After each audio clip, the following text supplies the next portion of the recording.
The House will come to order. Oops. Calendar for the day. The first bill on the calendar for the day is House File 2097. The clerk will report the bill. House File number 2097, number 1 on the calendar for the day, an act relating to local government. There's an amendment at the desk. The clerk will report the amendment. Freiberg moves to amend House File number 2097 as follows. The amendment is coded A19-0555. I recognize the author of the bill, the member from Hennepin, to explain your bill and your amendment. Thank you, Madam Speaker. House File 2097 would make a change to a very minor provision in law. Hennepin County has its own chapter of the Minnesota statutes, and about 40 years ago they put a requirement in there that the director of the Hennepin County Library System have a master's degree from an institution accredited by the American Library Association. There aren't very many such institutions in the country. It was only fairly recently that one appeared in Minnesota, in fact. So in order to help get some more candidates, the bill would make a change and just say that the director of the county library system has to be qualified by education and experience. The amendment that's before us adds an additional clarification. It just says that preference will be given to candidates with experience in library systems, which was always the county's intention. So this amendment would put the bill in the shape I would like it, and I would ask for a green vote on the amendment. Any discussion to the proposed amendment? Seeing none, all those in favor, please say aye. Aye. Those opposed, please say no. The motion prevails. The amendment is adopted. There are no further amendments at the desk. The clerk will give the bill its third reading. Third reading, House File number 2097, as amended. Third reading as amended. Any discussion to the bill? Representative Erickson. Thank you, Madam Speaker. Would Representative Freiberg yield for a question, He will yield. Representative Erickson. Thank you, Madam Speaker. Representative Freiberg, why is there this urgency to change this statutory reference when, from my experience, it's so important that in the 10th largest county library in the country that we have a well-established candidate for this position. So would you explain to us why there's this urgency? Representative Freiberg. Thank you, Madam Speaker, and thank you for the question, Representative Erickson. Hennepin County is the only county in Minnesota that has this requirement in place. It's only because Hennepin County has its own chapter in the statutes that this provision is here. I think everyone at the county, from the administrator to the commissioners to the HR director at the county, would agree with you, and they certainly want the most qualified candidate available. As I mentioned in my presentation of the bill and the amendment, there aren't that many universities accredited by the American Library Association, so they have had trouble recruiting a diverse group of candidates for the position. So I guess that would be my answer to your question. Representative Erickson. Thank you, Madam Speaker. Well, members, the Hennepin County Library Association, or the system, is well-renowned throughout the nation. And here in our area, we have St. Kate's that has one of these programs. So I'm really surprised that we don't have a candidate coming forth who would support the opposite of what Representative Freiberg is doing in this bill, and that's getting rid of this qualification, because I see this as a lowering of standards, and I don't believe that the Library Association supports this.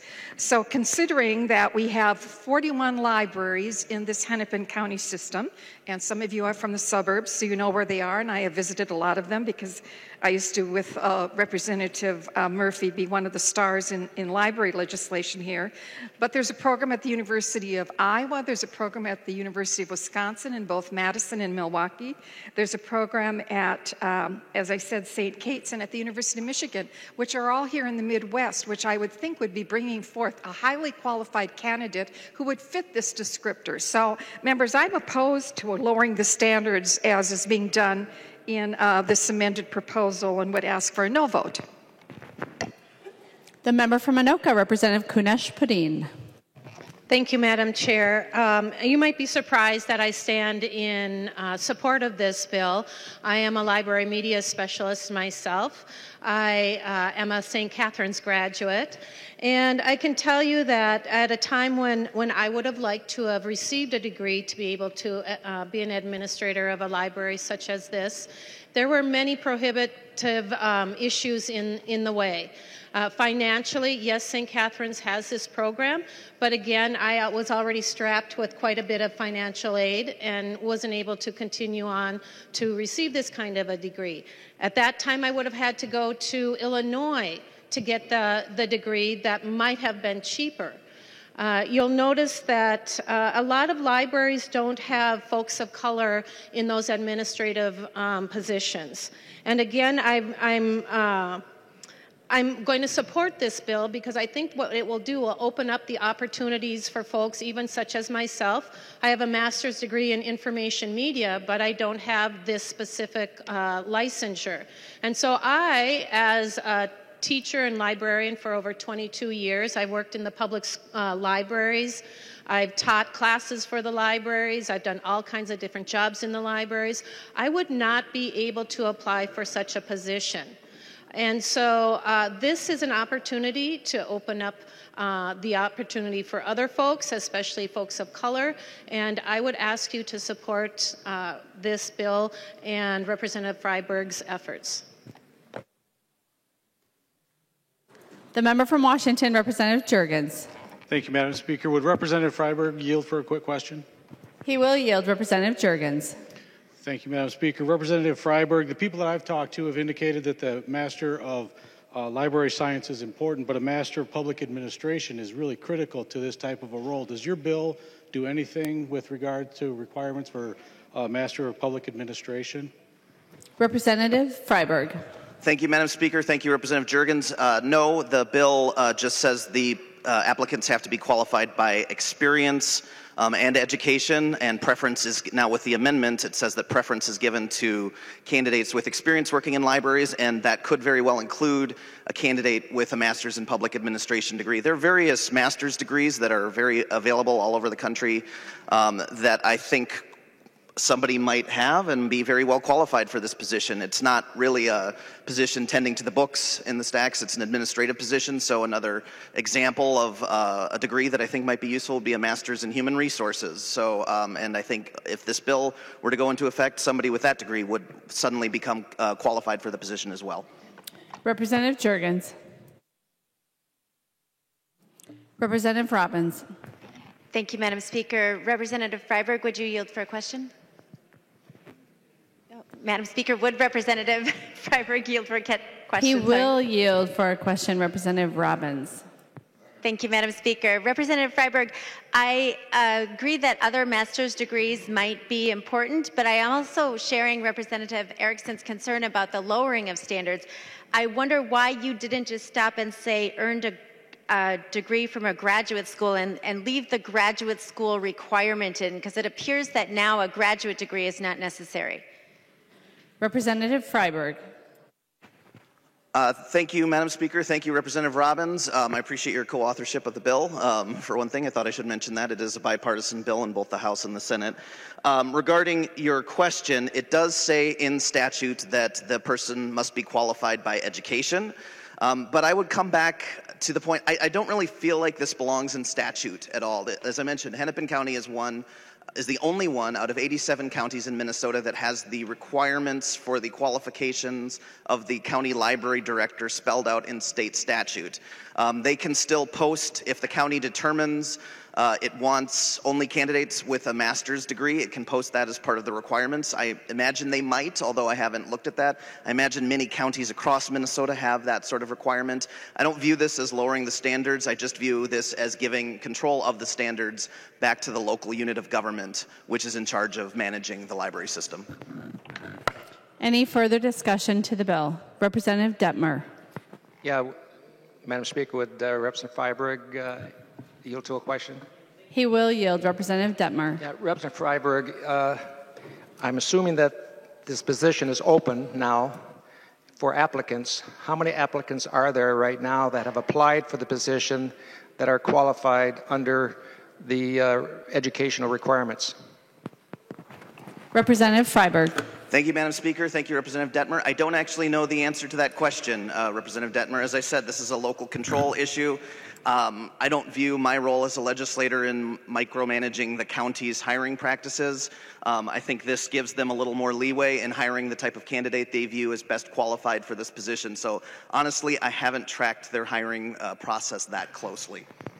Representative Detmer. Well, Madam Speaker, I guess we heard it. It is a local control issue. I think we should allow the counties to really control their hiring process, and maybe we should probably stay out of it. Thank you. Any further discussion? Seeing none, the clerk will take the roll.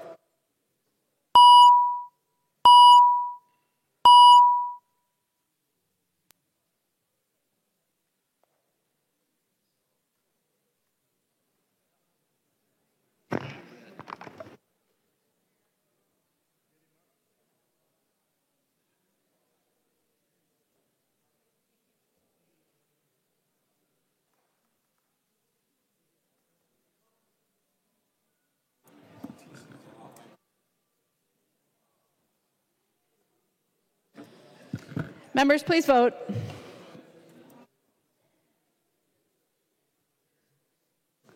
The clerk will close the roll.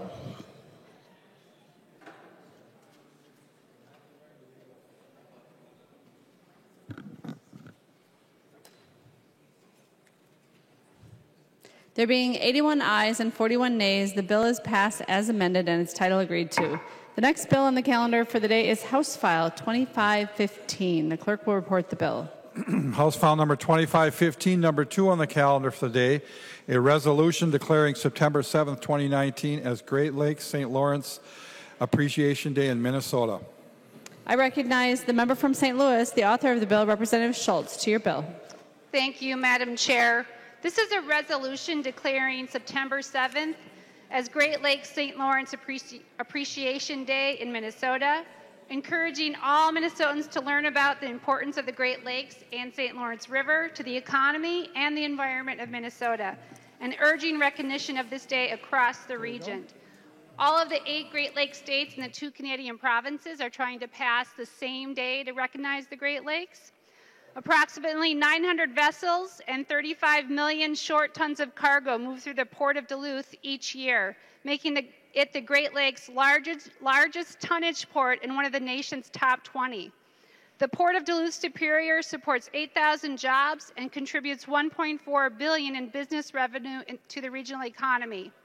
More than 237,000 jobs and $35 billion in economic activity are supported by movement of various cargoes on the Great Lakes St. Lawrence Seaway System. The Great Lakes St. Lawrence Seaway System supports economic output of some $6 trillion. The provinces and states bordering the Great Lakes St. Lawrence Seaway account for 30% of combined Canadian and U.S. economic activity and employment. If it were a country, the region would rank as the world's 3rd largest economy. So, members, I urge your support. There are no amendments at the desk. The clerk will give the bill its 3rd reading. 3rd reading, House File number 2515. 3rd reading, Representative Sundin. Thank you, Madam Speaker. The legislator to my left and the legislator to my right both represent mining districts there. In excess of 16,000 jobs rely on the shipping of taconite through the Great Lakes system down to the steel mills lower down in the waterways. And we should recognize the economic impact just on these 2 legislative districts right here. So I thank the author for bringing forward this resolution. It's absolutely terrific that we recognize the importance of the St. Lawrence Seaway, the shipping across Lake Superior, and most importantly, the jobs that are brought home because we have a vital shipping industry. Any further discussion? Seeing none, the clerk will take the roll on the bill.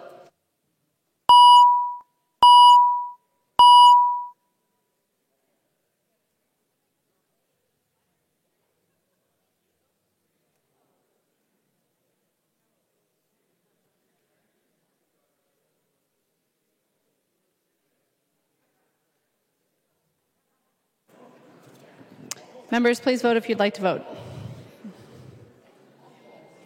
The clerk will close the roll.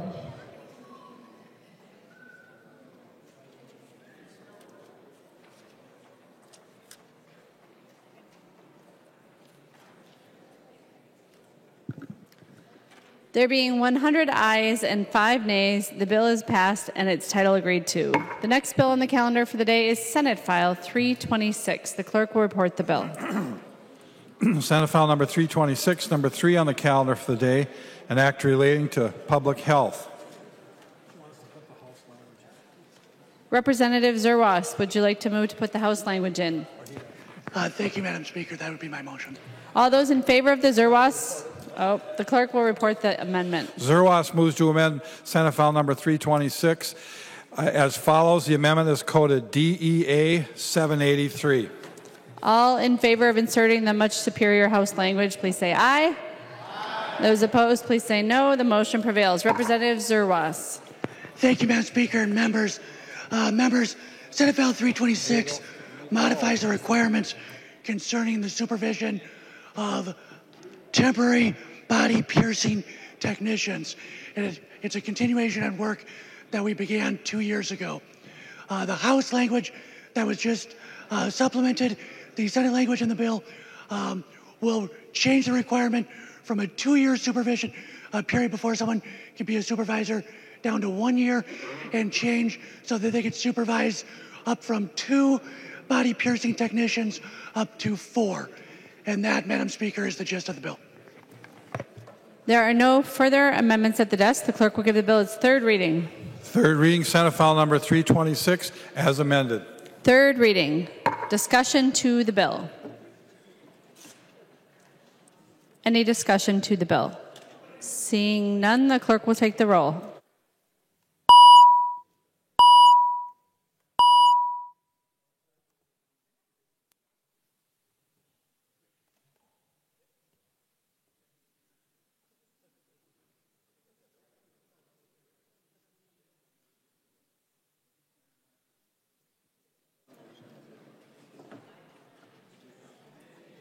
The clerk will close the roll.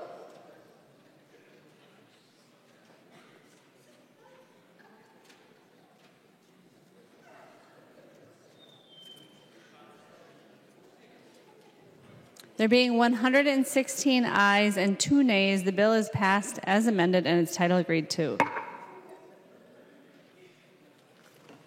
Motions.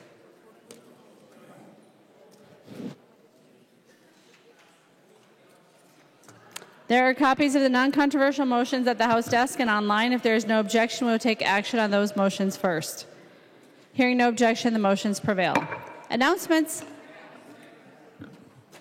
Representative Detmer. Yes, Madam Speaker, and up in the gallery we have another group that's from Liberty Classical Academy. They're here 11th graders, and they're touring the Capitol today, so please welcome them.